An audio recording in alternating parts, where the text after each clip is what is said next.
Hi, everybody. We should be going live here shortly. We're going to give, I know we have some people filtering into the audience, the online audience. We'll give you a chance to settle in and we'll get started here in about 10, 15 seconds.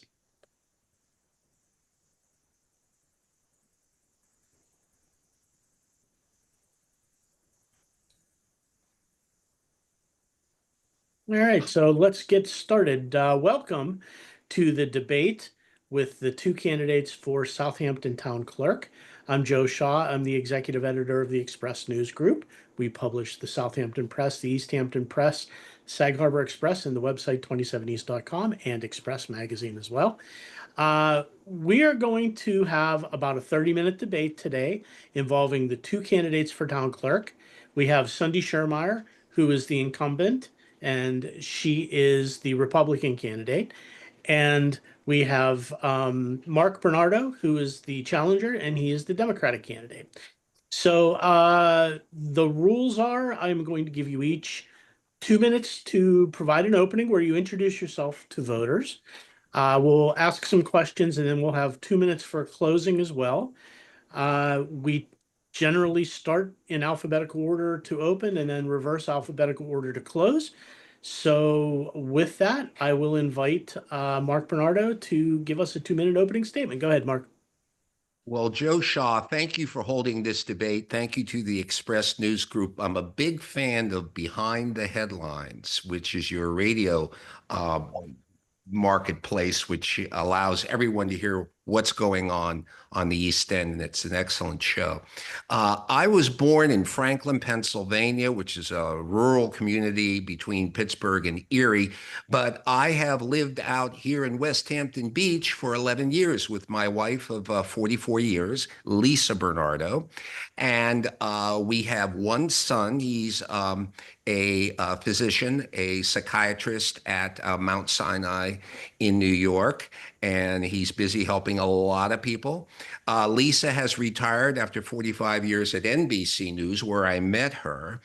And I was at all the major networks at one time or another. In the last 50 years, I've been a member of the fourth estate, so to speak. I definitely have been in public service, I feel, for 50 years. And the reason I say that is a lot of people have quote unquote made me an entertainment person, but in fact, I've been in news most of my career. Done a lot of sports, but I've been in news.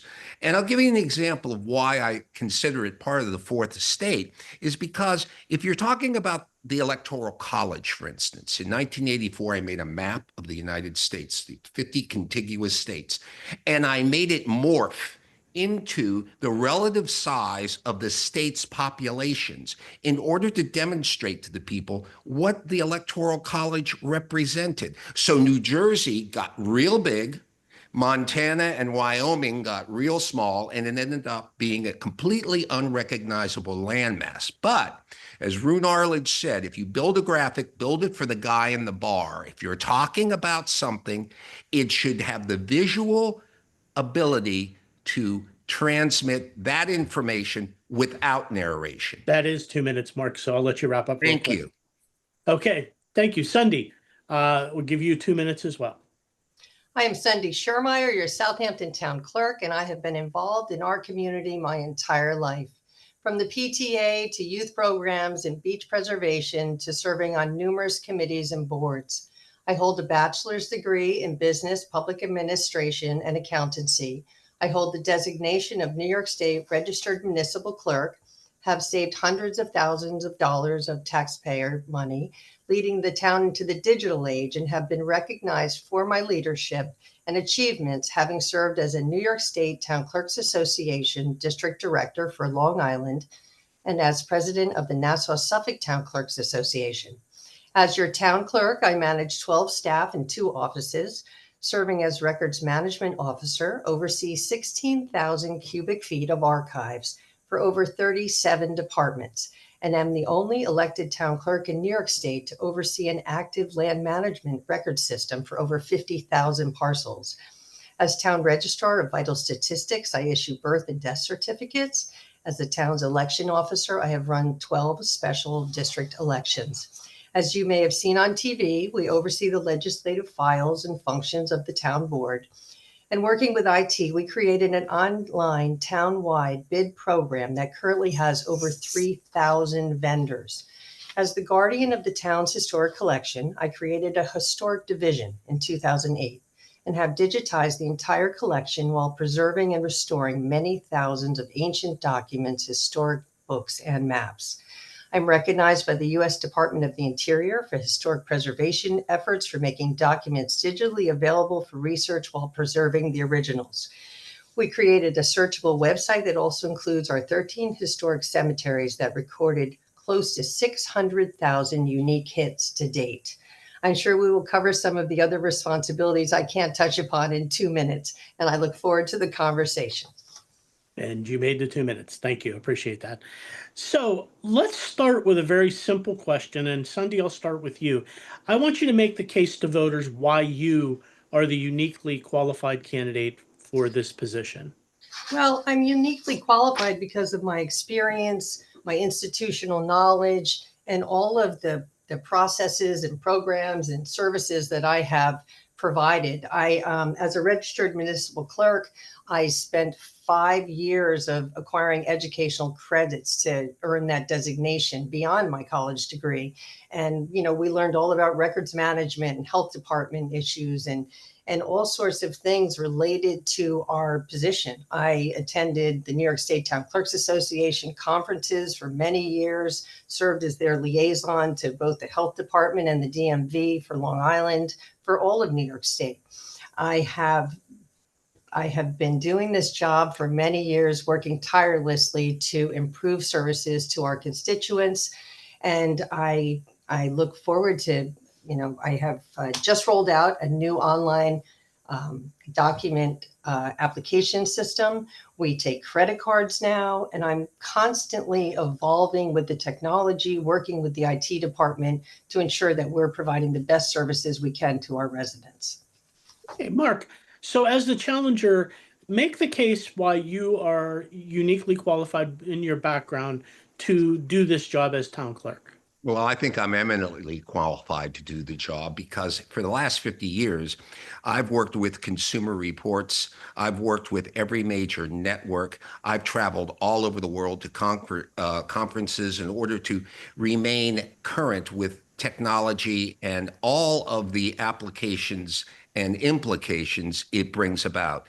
And the town clerk position is unique because it's a personal business. It's a business that is involved in all sorts of data that is absolutely critical in a person's identity, a person's banking, a person's entire history could be contained in the bowels of the town clerk's office. And I want to get in there and make sure that everyone has access to that information. I want to create curriculum studies for historical documents that are contained within the archives for the middle schools and high schools in the region. I am a certified teacher. I graduated from Indiana University of Pennsylvania with a degree in history education and English theater. And yet I pursued a business in television because it was the best way for me to take my skill set, communicate, and be a creative person with award-winning results. So let me ask, and I'll ask you first, Mark, and I should mention our format allows for you guys to jump back in and provide comments and questions to each other if you have that. But Mark, let me ask you, what role do you think this position plays in the political scene at Southampton Town Hall? Do you have a role as far as policies are being made? The town clerk, what's the town clerk's role in providing support to that? I see this office as completely nonpartisan. I believe that no one should commandeer this office in a way that would compromise the objectivity of all people and all parties, all ethnicities, all religions. There shouldn't be any bias at all. We are an information center. We are access to all the documents and all the history of 7,000 years of history here. It's the oldest English settlement in New York State. It's an incredible asset that we have out here. That's why we love living here. And I honestly believe that nonpartisanship should be at the forefront. There shouldn't be any party affiliation whatsoever. Okay, fair enough. Sundy, how have you negotiated the political waters during your time in office? Well, I always used to joke about my office when my staff would come in, and I would tell them that it was like Switzerland. There was no politics practiced in the office. We didn't ask people what party they were registered to. We just asked them, how can we help you? I find it interesting because when Mark was first campaigning, he got in front of the Civic Association and told them that the town board needed a Democrat to represent them as town clerk. And I found that very partisan in the comments being made, that he would better serve them because he was of the same party. I have worked with many different administrations over the years, many different council people. My current two liaisons are both Democrats, councilmen.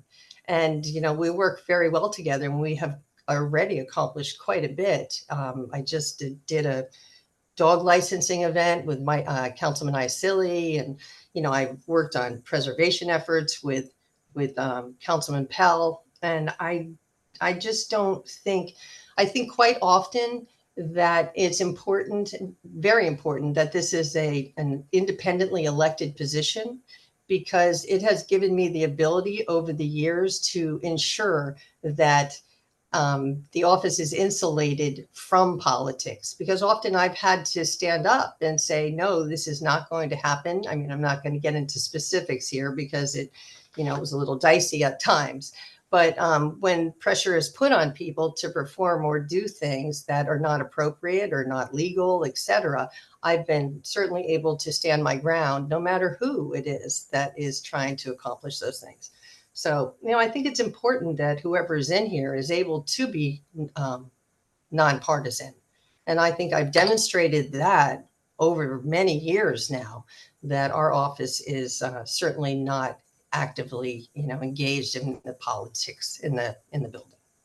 Mark, did you want to Sundy, respond? wait a minute. Sundy, I think you were misinformed. I never once said Democrat. What I said was, Ooh, I am I have prepared. a recording, but Excuse it's okay. Go ahead. I said I would support Maria Moore, our supervisor, and would serve all the members of the board. And also, you have to understand, I'm a novice at this. I've never run for political office before. Wait a minute, that's not true. You might catch me on that. I was student council president at Franklin High School in 1972. That was the last time I ran for political office. But I can assure the voters that I would remain completely nonpartisan in every way while serving on the town board. And I'd like to just clear up one other fact. 7,000 years of history does not exist in our vaults. 1640 was when the town of Southampton.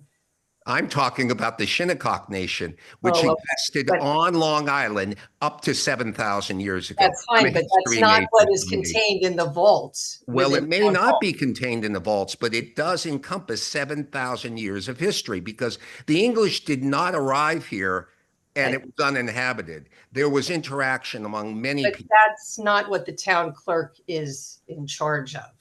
The town clerk's in charge of the holdings of the historic collection within the town of Southampton. Right, but I said I would read what I said, and you're really not listening, Cindy. I mean, Sunday. What I said was, we are enriched with 7,000 years of history out here. Whether you have any artifacts from before the English arrived is inconsequential. We have the Shinnecock tribe, and we need to respect that history, that legacy. It's a rich one. Of course it is. And I'm just going to throw it out there, for the town's 375th anniversary, we partnered with local historical societies, museums, and the nation to create a traveling museum that showcased in every school district within the town of Southampton to teach our children about local history. We also received a grant and distributed a historic coloring book to all of the children in every of town's elementary schools, which was a huge hit. But the nation was part of that, and we fully great. respect and work with them. So I don't. That's So terrific. let's, so let's move on. I want to talk about looking forward to the next term. Whoever is elected to this office, I want you to tell me what you plan to do in your next term, this coming term in office. What specific programs, what specific ambitions do you have in this next term? Sunday, I'll let you go first this time. Well, I'm constantly evolving with technology, Joe. So, we're always on the cutting edge, whether it's records management programs or it's designing software specific to our office. So currently, we just are streamlining our new online license and permit application system with newly state-approved credit card processing offerings. So, we weren't allowed to have convenience fees. They're called cash discounts now. So that now allows us to apply those to state permits.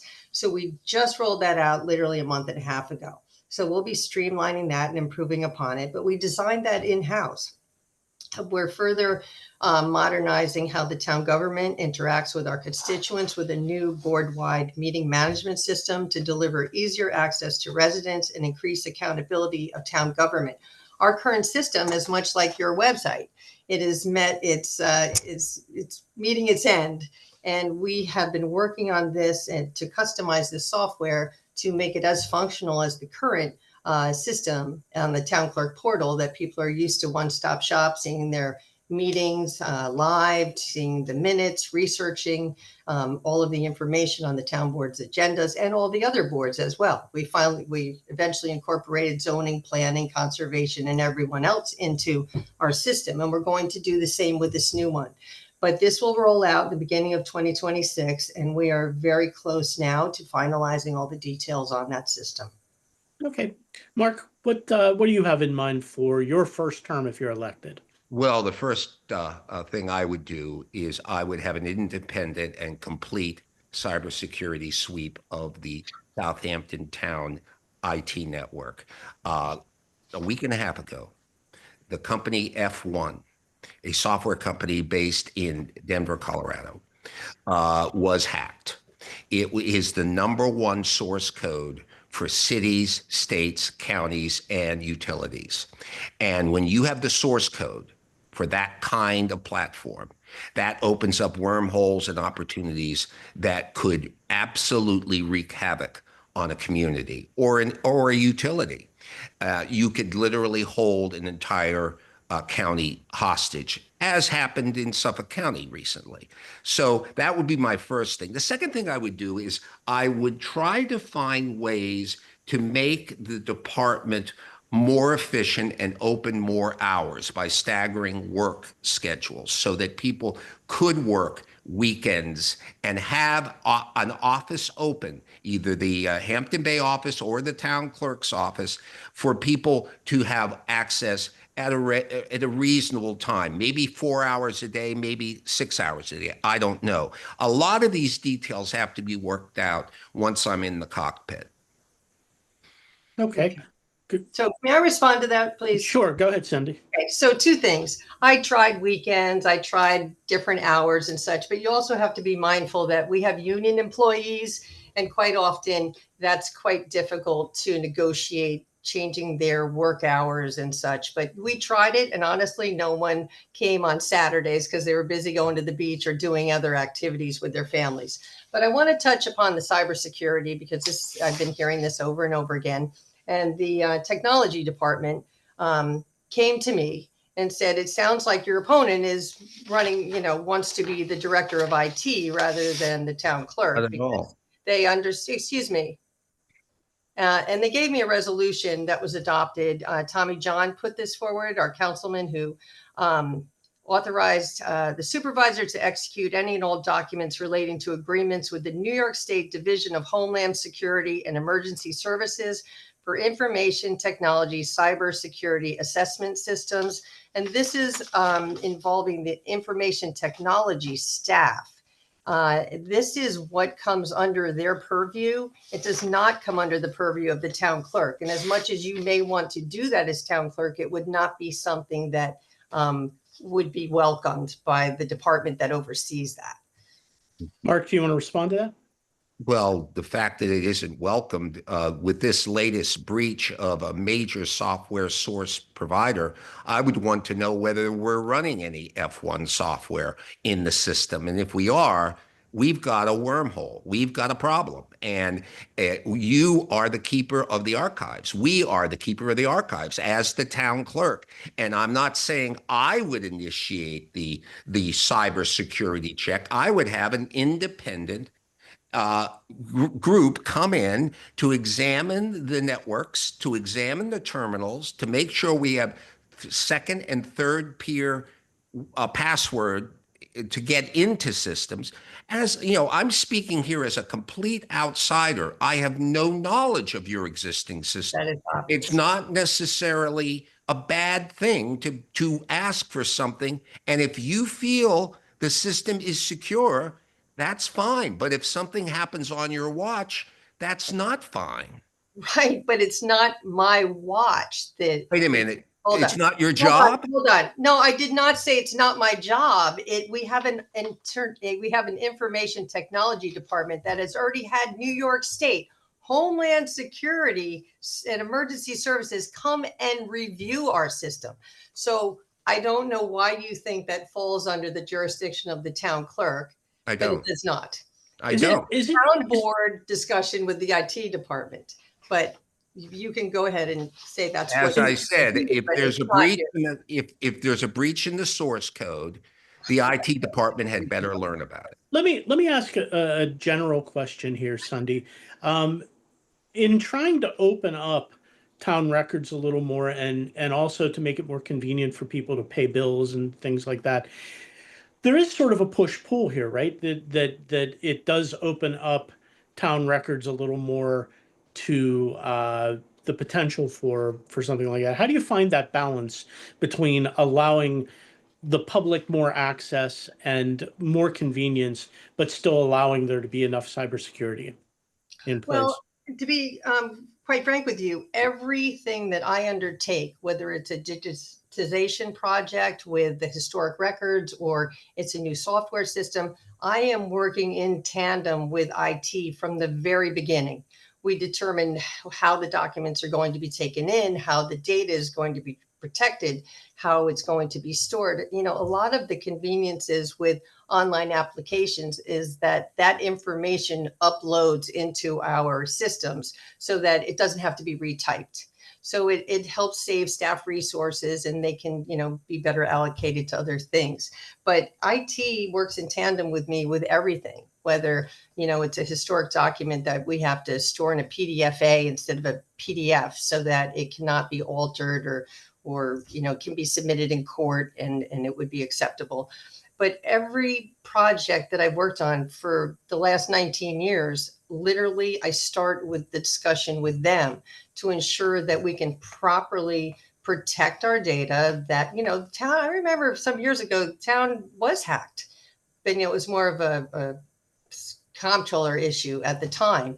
But, you know, they got very serious about all of this, and they constantly are training everybody about how to use the systems, what not to click on. We're not allowed to we don't have computers anymore that you can put fobs in, or you can, you know, flash drives or any sort of, so that you can't bring anything into the system.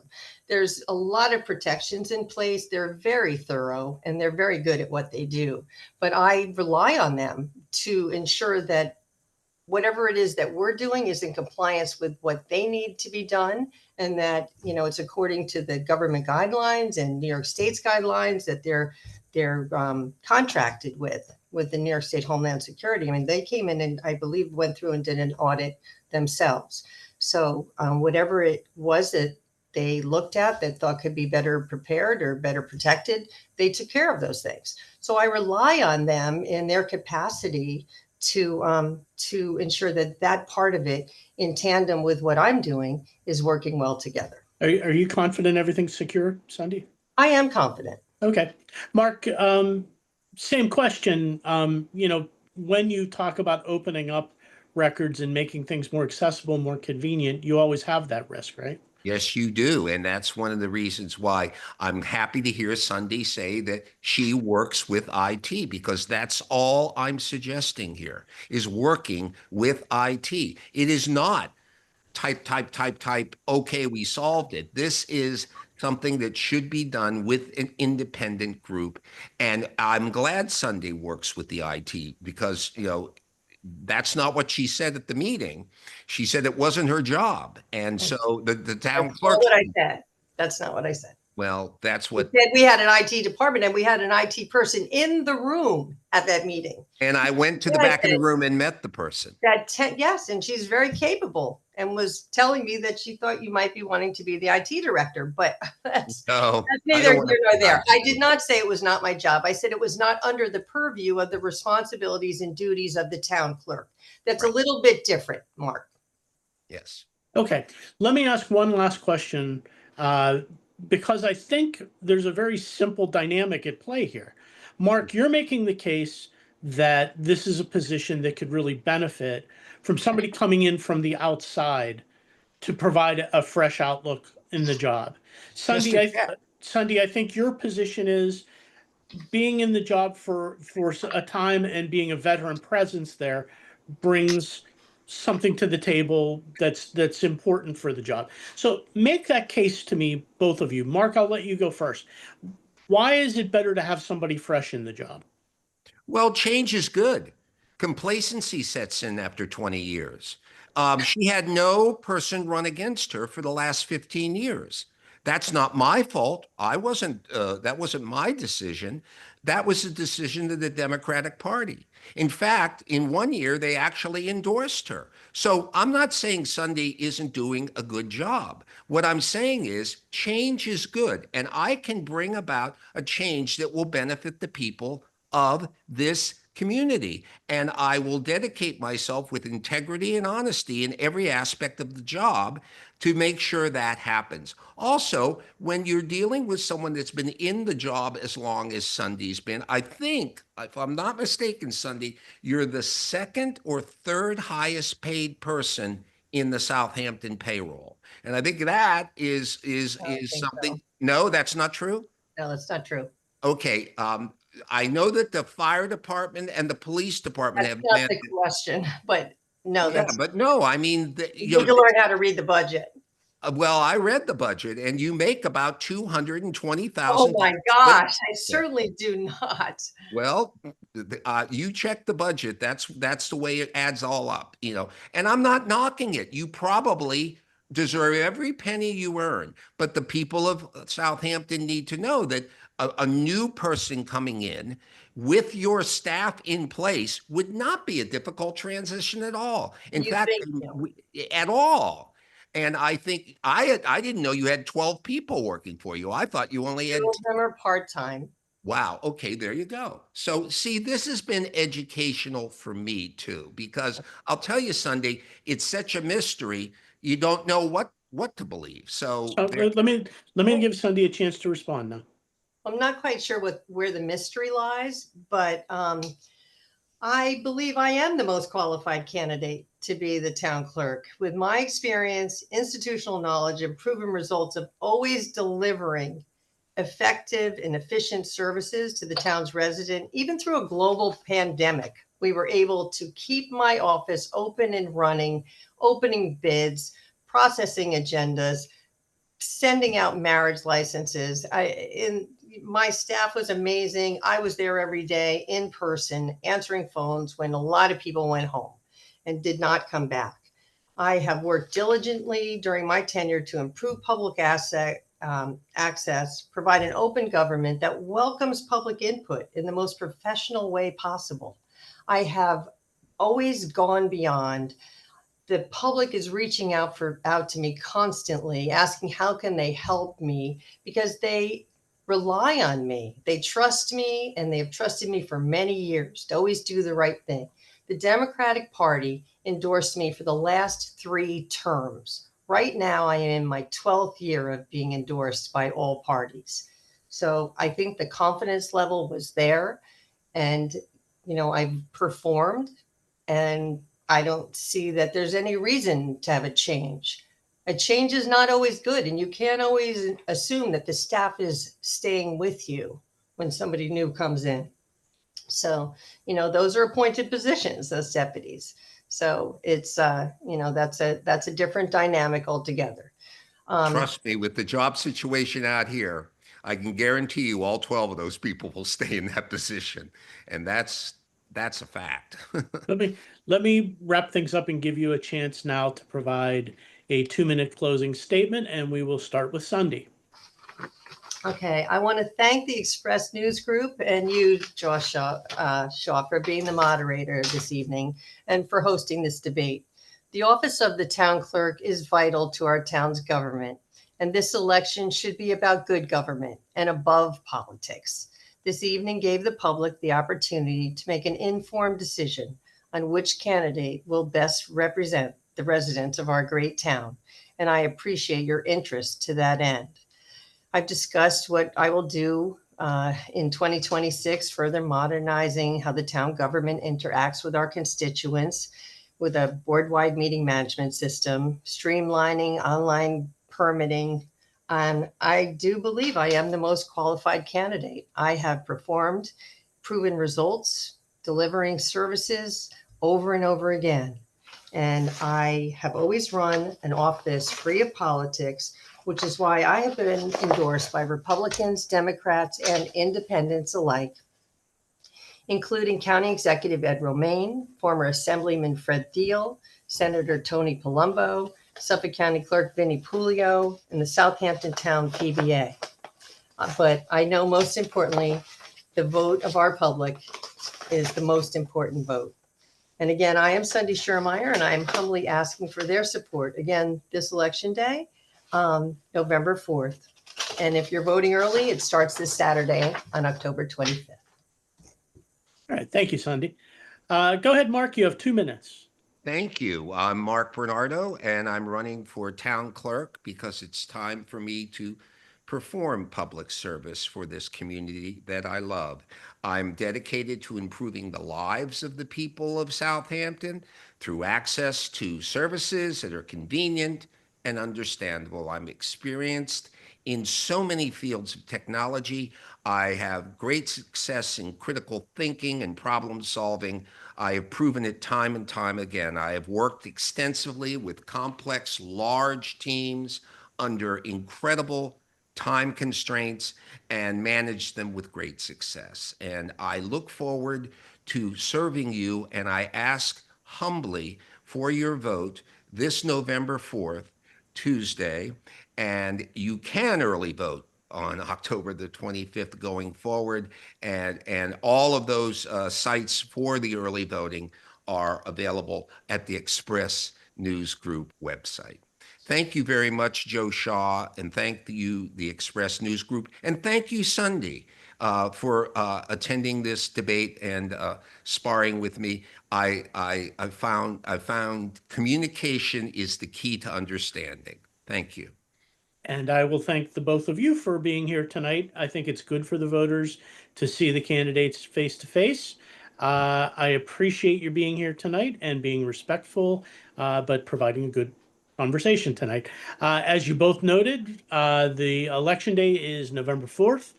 Early voting will begin on Saturday, the 25th, and continue right up to Election Day. Everybody should get out there and vote, no question. So I'm Joe Shaw. Thanks for being here tonight, and thank you to everybody who joined us live. And we will be posting this video on our website at 27east.com. Thank you both. Thank you, Joe. You. All right, thanks. Take care. Good night.